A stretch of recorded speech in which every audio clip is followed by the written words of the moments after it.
YouTube does it again with an inauthentic trend. AI moderation is their brand new friend. Channels demonetized with no remorse. Creators take to X for help as their only recourse.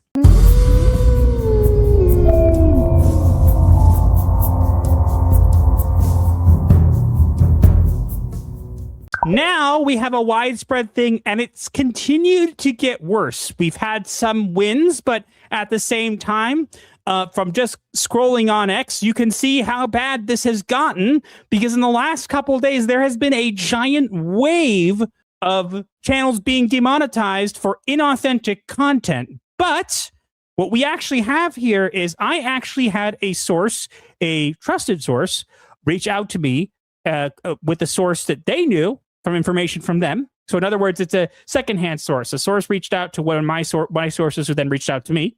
I have some information, insight onto why this is happening, and we're going to go through it. And some of the information is concerning, to say the least.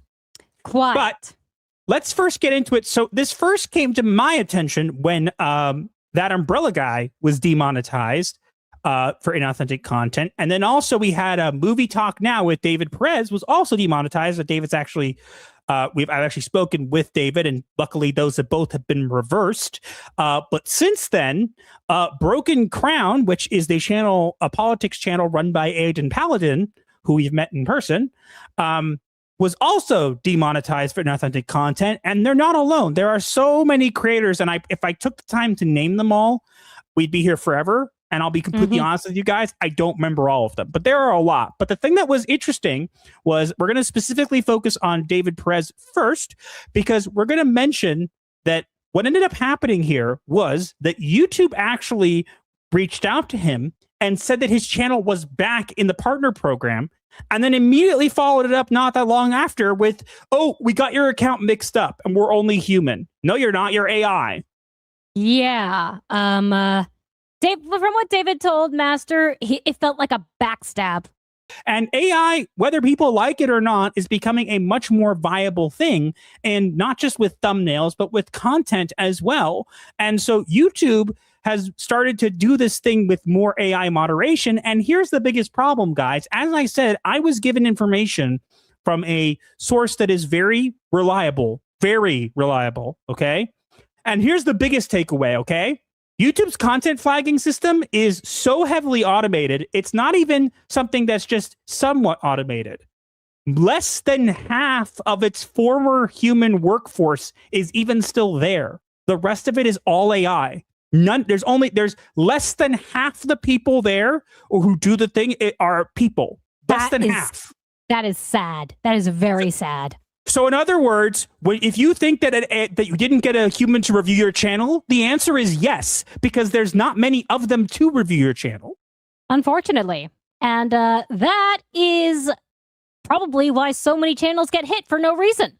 It's really terrible, because this is a thing where you can't get help. You have to go on another platform, X, and at YouTube, and you have to get bigger creators to literally tag YouTube and make a big stink to even get their attention on a platform that doesn't belong to them. Yeah, it's a very messed up system, and they need to do something about it. Because we actually not only have this information about the content flagging, we actually have some information on what can cause. And I know there have been already some great videos done about this, but we have some information from a source, as I said, who have given us more information on what exactly can trigger a flag. And this might not necessarily help you, but we're going to go through it anyways. Honey, do you want to read where it says what can trigger a flag? Sure. What can trigger a flag? Faceless or minimal creators. Channels without a visible human presence may be misinterpreted. AI thumbnails and visuals. AI-generated or over-stylized thumbnails can increase the chance of being flagged. Long streams and static content. Long-form content with little visual variation may be seen as inauthentic. System misinterpretation. The system may fail to recognize creators if visual cues don't match traditional patterns. Honey, would you like to explain all these? Yes. So let me explain. So in other words, if you're a channel that just does voiceover and your channel, let's say, for example, you just have like one image up on screen, there's a very good chance that you will get flagged because it looks, and if your thumbnails, for example, let's say your thumbnails have a standard format, like they have a template, right? And if you don't vary it up enough, they may say, well, your thumbnail's AI and you make long streams where there's barely anything changing and you don't have you don't show your face or have an avatar. So guess what? You're inauthentic. You're demonetized. And Yeah, no, I'm not joking. I can imagine some narration channels I follow might get flagged for that.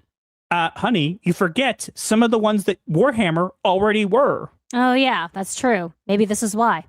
Now, let's get into how the system actually interprets content here, okay? So how the system interprets content is if it can't detect a person, clearly.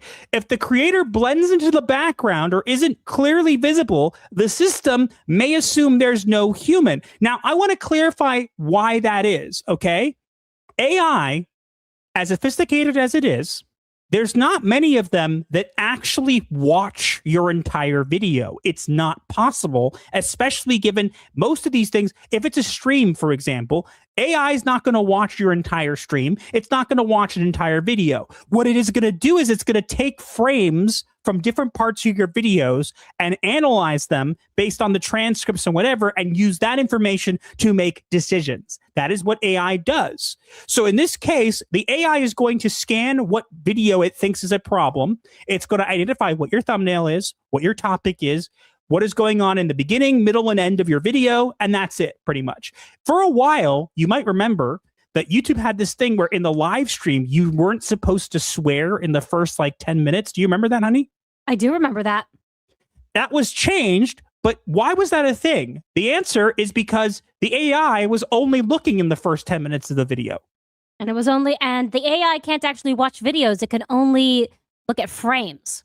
Next part is automation over context. AI and automated systems make decisions without full context, leading to false flags for inauthentic behavior. So again, because they can't watch your video, they base it off what's going on. So for example, and I'm gonna call you out, David, just for a minute, because I think it's important to make this clarification here and point this out. I spoke with David, and luckily his thing was reversed, and because he was clearly a human. But one of the things that I believe was the reason he got flagged was because in a lot of his videos, he either has himself as just an image or he has himself with the background removed. And in my opinion, what I think happens is if an AI were taking frames from the video and someone's in there with a background removed and it gets it at the right moment, it may think, hey, this is not a creator. This is part of the background. Because an AI is not sophisticated enough to necessarily determine which is which. So in my opinion, and this is just my opinion, I can't prove this for sure, but in my opinion, that may be one of the reasons that David got flagged for inauthentic content, is because the system took a frame of his video and said, hey, this person's clearly part of the background, and since there's no creator here, and it looks like, let's say something from like a trailer or whatever in the background, then it's inauthentic. Boom, done.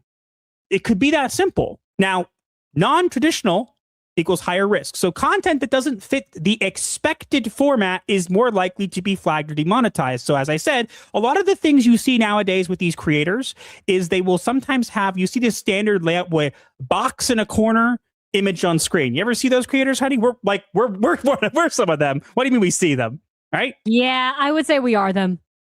Yes, but it's a very standard format, and because it is, right, it might be that the AI is trained to look for that. It's possible. Perhaps. I don't know. Yes. I'm not the AI. True. And considering there are millions upon millions of videos to choose from, it's impossible to know what it considers standard. The impact. False flags for bot or inauthentic content. Demonetization without clear explanation. Time-consuming appeals and manual reviews. Creators lose revenue and audience trust. 100%. Oh, And yes. let's not also mention the impact of how much, not just time-consuming, how much of a mental toll it can take on people, especially if it's something they rely on for their livelihood. Which a lot of YouTubers do.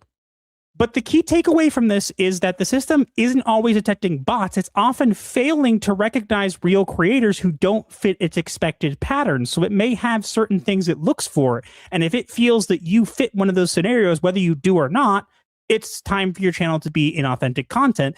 I think this is all coming to a head with all this kind of stuff, because I think that eventually it's going to hit. We just had a not that long before, right?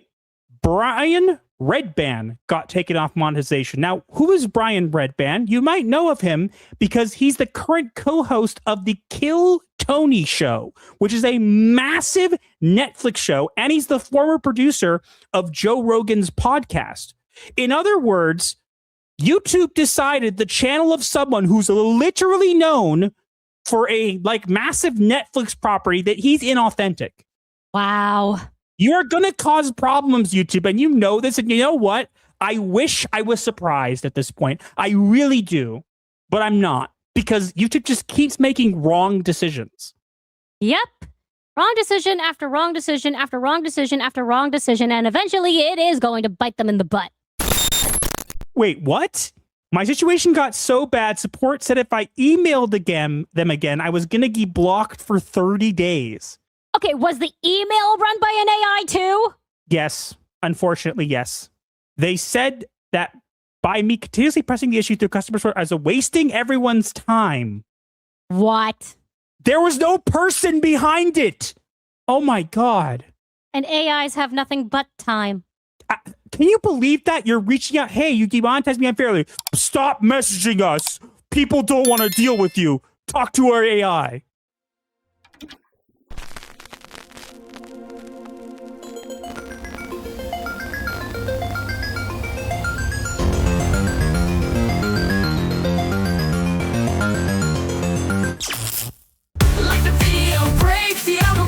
Share with your crew, escape life's hell. From spooky memes to advice obscure, here's your dark solace of humor as a cure.